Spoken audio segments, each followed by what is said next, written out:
तो जी नाज़रीन, अब पहले आप सुन चुके वाक़या कि जहाज़ हमारा किस तरह मिस हुआ, और फिर हमने नई टिकट ख़रीदी जो कि पहले रियाद से जद्दा, जद्दा से लाहौर जा रहे थे, और अब हम रियाद से बहरीन और बहरीन से लाहौर की तरफ जा रहे थे। और टाइम अभी हुआ था तकरीबन 3 बजे का, और ये फ़्लाइट थी 7:30 बजे की। टर्मिनल 3 की तरफ पहले हमारी डोमेस्टिक फ़्लाइट थी टर्मिनल 1 से, अब हमारी इंटरनेशनल फ़्लाइट थी चूँकि जद्दा रियाद से बहरीन, तो ये अब टर्मिनल 3 से जानी थी, जिसके दरमियान फ़ासला तकरीबन 20 से 25 मिनट पैदल रास्ता था। तो टर्मिनल 3 की तरफ जाते हुए ख़्याल आया कि हमारा सामान कहाँ जाएगा, क्योंकि हम जहाज़ पर तो बैठे ही नहीं, तो वो जद्दा चला जाएगा। हमने कहा कि पहले गेट ढूंढते हैं, बाद में पता करते हैं कि सामान कहाँ है।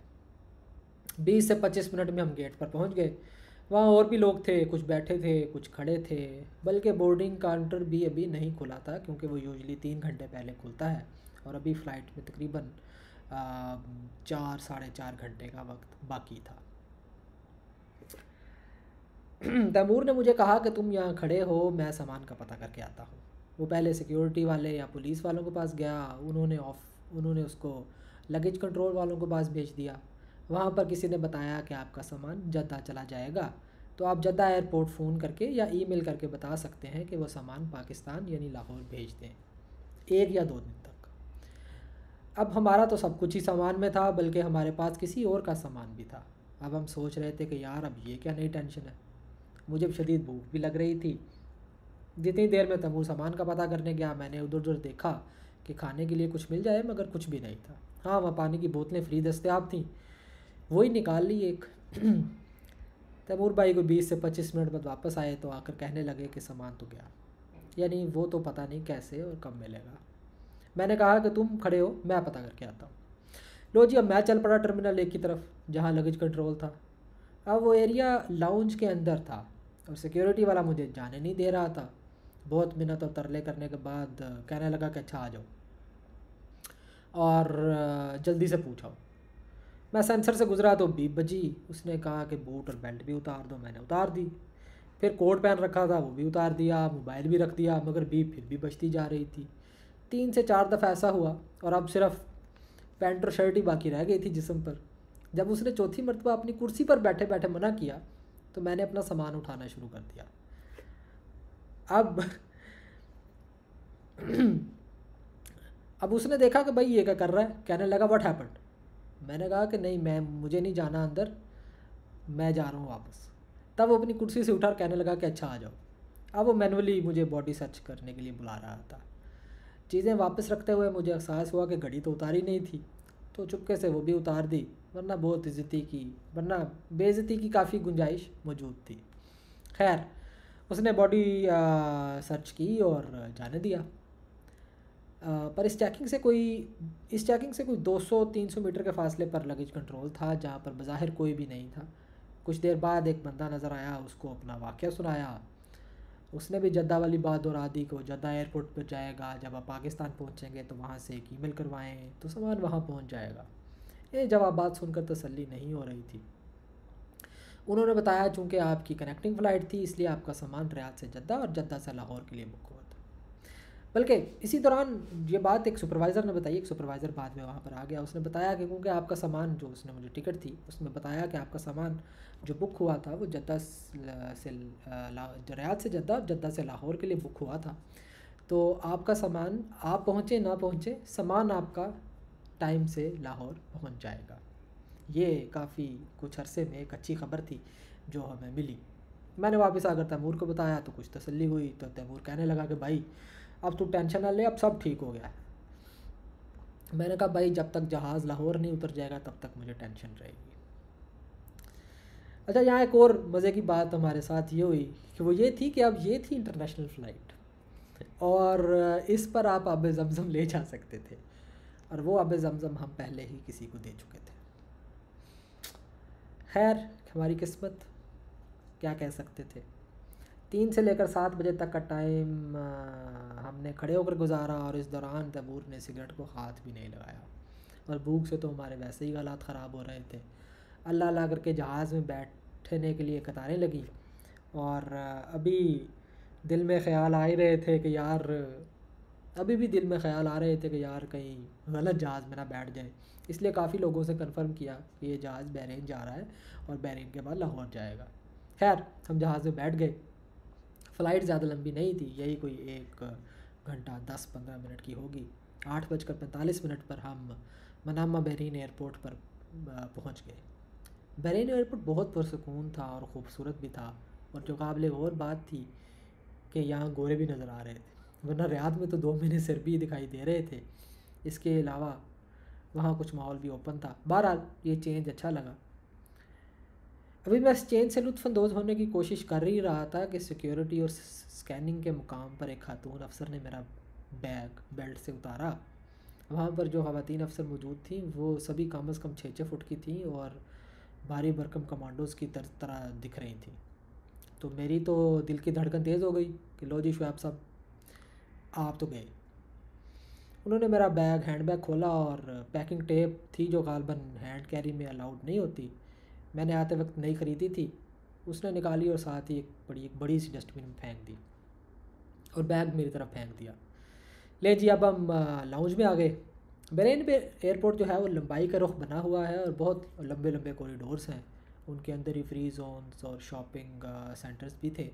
यहाँ पर हमारा स्टे तकरीबन 6 घंटे का था और हमारी फ़्लाइट यहाँ से दोपहर 2 बजे थी। सबसे पहले मैंने सोचा कि घर बताया जाए कि हमारे साथ ये घटना घटी है, क्योंकि घर वालों का प्लान था मुझे लेने आने के लिए लाहौर से।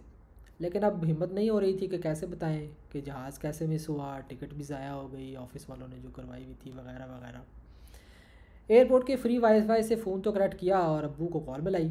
सलाम दुआ के बाद इससे पहले कि अबू जद्दा के बारे में कुछ पूछते, मैंने फ़ौरन ही बता दिया कि अबू जान हमारी जो फ़्लाइट थी वो मिस हो गई और हम जद्दा नहीं जा सके और अपनी टिकट लेकर बहरीन आ गए।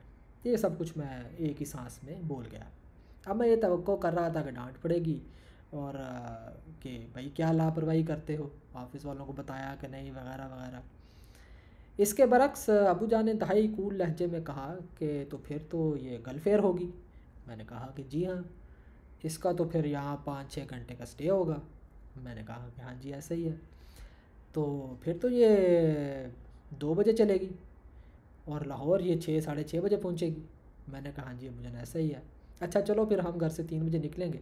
दरअसल हमारे घर से लाहौर का जो एयरपोर्ट का जो फासला है वो तकरीबन 3-3.5 घंटे का है। तो मैंने कहा कि अबू जान जैसे आप लोग बेहतर समझे। इसके बाद फिर अबू ने कहा कि चलो अच्छा किया तुम अपनी टिकट लेकर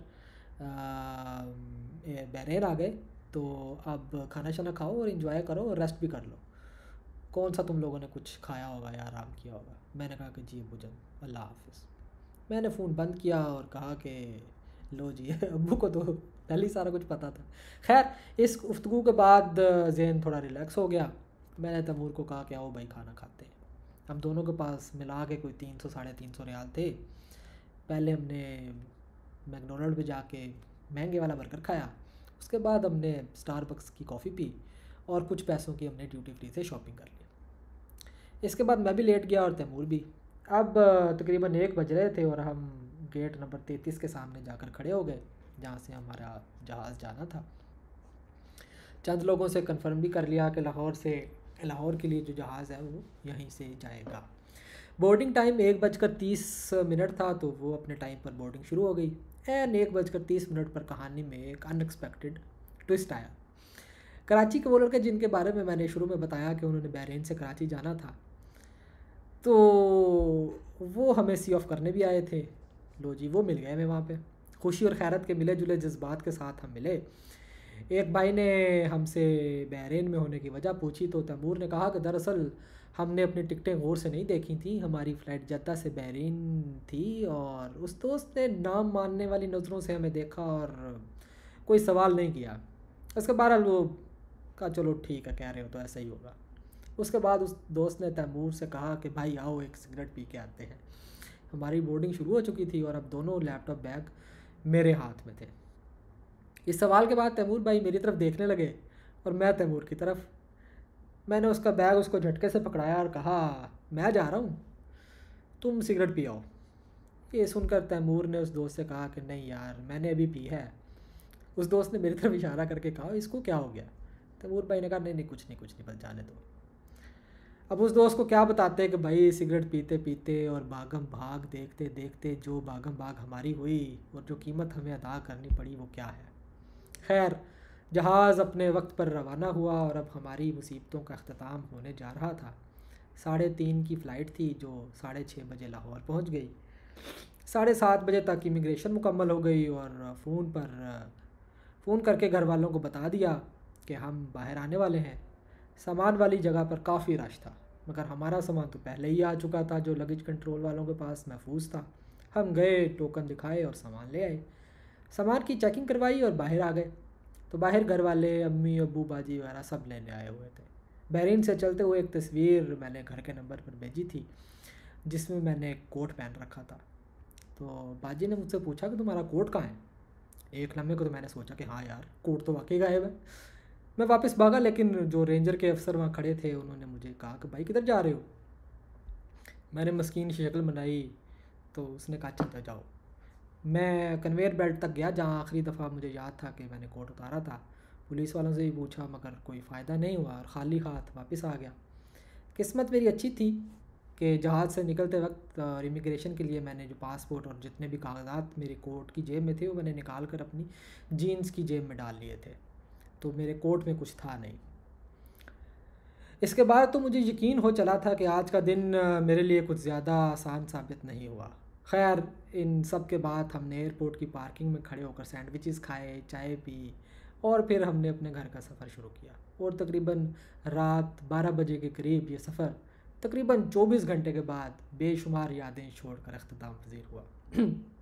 नाज़रीन, ये सफ़र था, ये रोदात थी जो पहली दफ़ा मैं किसी दूसरे मुल्क से पाकिस्तान वापसी के लिए सफ़र कर रहा था, मेरे साथ पेश आई।